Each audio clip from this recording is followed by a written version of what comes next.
Ladies and gentlemen, welcome to The Ed Show. My name is Nate. I am the owner of Colorado Custom Leather and Blades and your host for The Ed Show. So this week, and actually the next couple weeks, we're going to be doing a series on rusty blades. And the truth is, stainless steel can rust, and I'm going to show you how. I'm going to write it down so I remember, but you can rust stainless steel. But for high carbon steel users like myself, what happens when you get rust and you're in the field? So this week, we're going to talk about correcting the problem of rusty blade when you're in the field, because you may not be able to, the other methods we're going to discuss in the following weeks of carrying a bunch of white vinegar with you in the field, because ounces lead to pounds, and when you have something that weighs ounces, but you have it in a huge pack full of other things that, it may not be ideal to carry, is that needed weight, whereas you can use this on the go as long as you can find the resources needed. So with that being said, if I've grabbed your attention, welcome again to The Ed Show. If you're someone like me that appreciates quality steel blades, uses them on the daily, lives by them, and also like me makes them, welcome to The Ed Show. So let's talk about rust. I've been sharing on my Facebook page an experiment of purposely rusting out a blade and how we're going to correct that. So let's go look at the blade real quick. I almost made a mistake. When you oil your blades, always use food grade oil, especially if you're going in the backcountry and you're still going to be using that knife to possibly cook with, cutting up game meat, something like that. Babe oil is non-toxic, olive oil. You could be able to boil down some animal fats and use that as oil, but non-toxic oil. Don't put machine oil and stuff on the knives you're going to be using to cut up game or prepare your food with. Enjoy the rest of the video. Say hi to Scout. All right.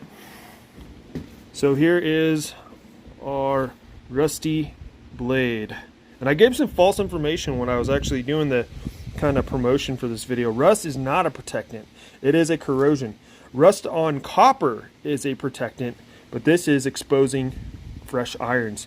And when this is oxidized, this is creating a layer. And this was actually lightly oiled, so this side's actually worse. So let's see if we can correct this.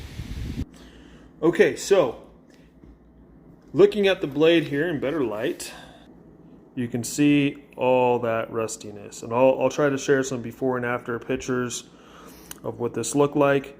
But this is rusted up, and this was lightly oiled. I mean lightly, and we can actually see on one side it was more so. But I could not cut meat with this if I needed to use this in the field for that purpose and be safe about it. So the quick remedy for this is pretty simple, and it's something you can do in the field, meaning that you're out hunting, fishing, you're overlanding, you're camping, real camping. You're not just pulling off to the side of the road where there's 50 other strangers and you're camped by a river with them. I'm talking about actually getting into the land and stuff like that. But high carbon steel, again, is my steel's choice. It's what I'm going to be making the Wild series out of. It's what I've been forging for a long time. Stainless steel has its purposes, but honestly, high carbon steel for me is the better steel quality to go with, and that's just a genre, not just the different types of high carbon. But you do risk that happening. So how can you correct that in the field with a simple remedy? Well, you're not going to be cleaning this off to where it's shiny again, and we have to remember a knife is a tool. If we are more concerned by the look, we're not concerned about the functionality, and that's what you should be concerned about. Now, that's one thing I'm trying to build on the Colorado Custom Leather and Blades culture, is remembering that a knife is a tool, and every tool is designed for a different job, and every knife does have a different job. It has general purpose, but knife designs there's different knife designs for a reason. Okay, but when it comes to bushcraft, survival, stuff like that, those knives, you're using it to clean game, stuff like that, you're going to get stuff on your blade. It's going to happen. You can keep them clean and stuff, but it's bound to happen. So how do we correct rust without me blabbering on? Pretty simple. Get a pot of boiling water. Can you do that in the wilderness? Sure you can. If you got a steel thermos, you can fill that thing up with river water, lake water, whatever, and boil that thing, and you can put just your blade in, as I'm going to show you here, and you can correct this problem. We're going to see what happens. So let me get this water boiling.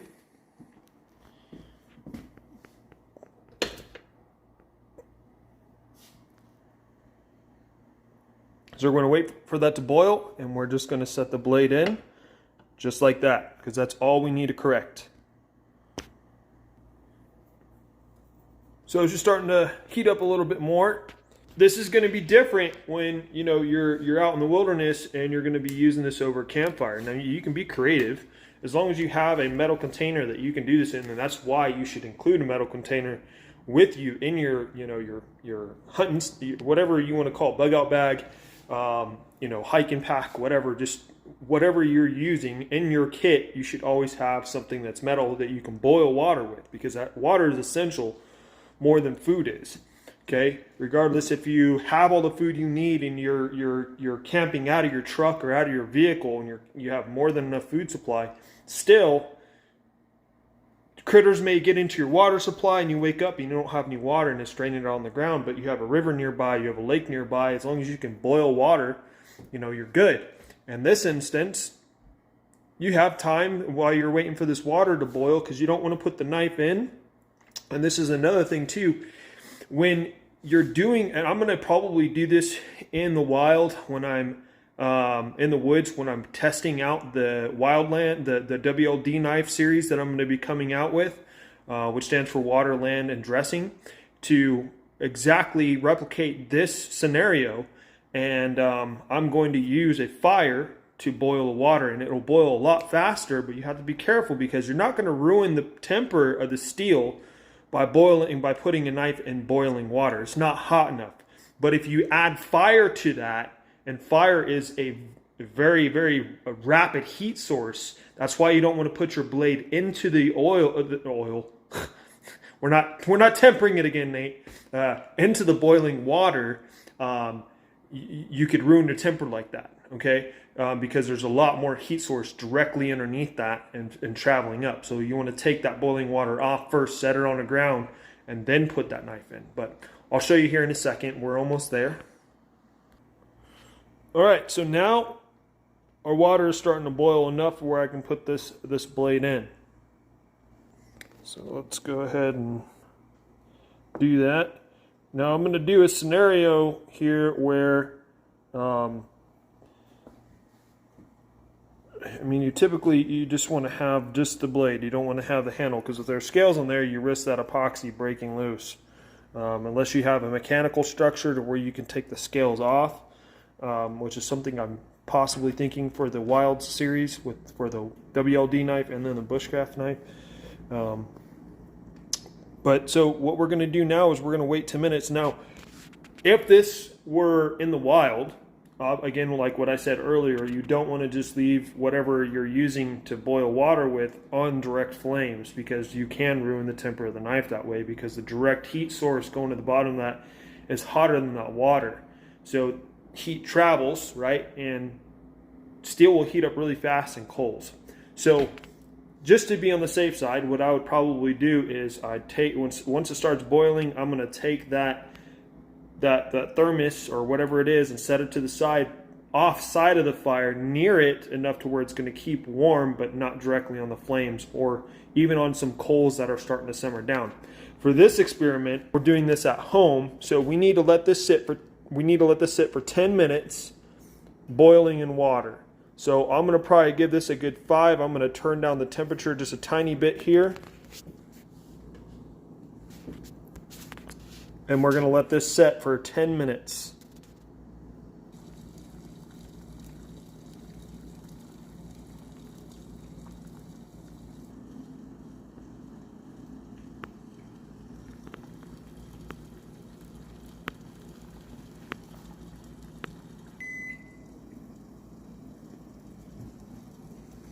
All right. Now, turn this thing off. Now we've got to let that cool.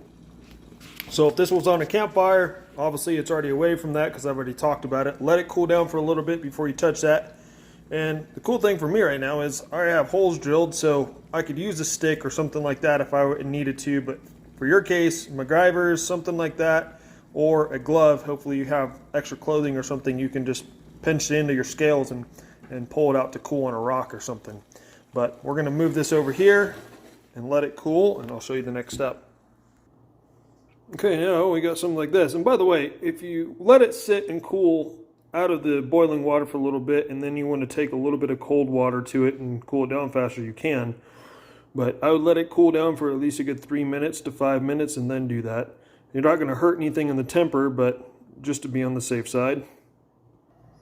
Now, steel wool is very light.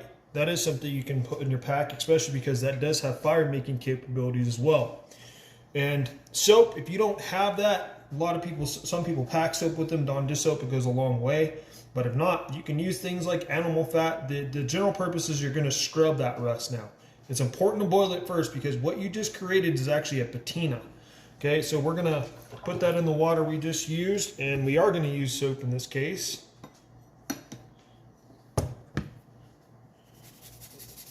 And we're just going to start scrubbing. Now, like I said in the beginning, this was lightly oiled, so not everything is uniformed, and rust still got through it because of the light. It was not a good coating of oil. It was very light. That's why you always want to make sure.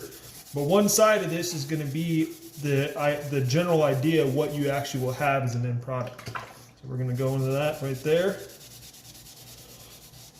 And we're just going to spend some time working that back and forth.